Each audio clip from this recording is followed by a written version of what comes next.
Dunasay nanunggab og minor de edad kay nagsilos. Gipangita na sa kapulisan. Super Decime Padilla sa Dulas! Kapusong Decime Padilla Des.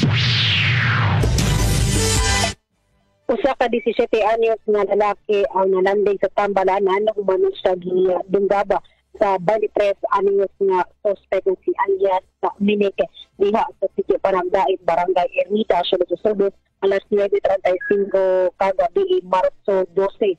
Sa impormasyon nga nadawat sa Carbon Police Station 5 na kaning biktima na anin siya sulod sa ilahang panimay o ginong ang suspect nga armado o nakait mo hinagibag na walay igogason kalit nga giya Dungaba ang biktima sa likod ng bahay ni Inudan na kinalandig sa Tambalanan.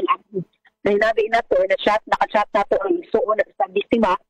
Matod pa ang kanina suspect ang gisilusan ang iyahang manghod kay ginong gatuon nga dunay something or dunay relasyon ang kaning biktima o ang iyahang asawa nga maoy nga hinungdan nga iyang himo ang krimen.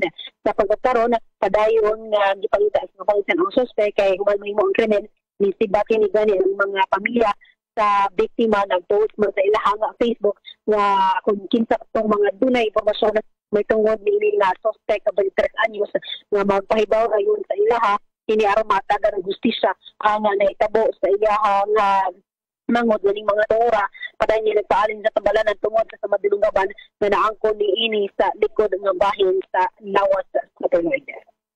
Wala sa balita nga nahipo sa Super Pagkakatunya lang sa Super Decime Padilla sa Jimmy Super DYWS dapat totoo. Super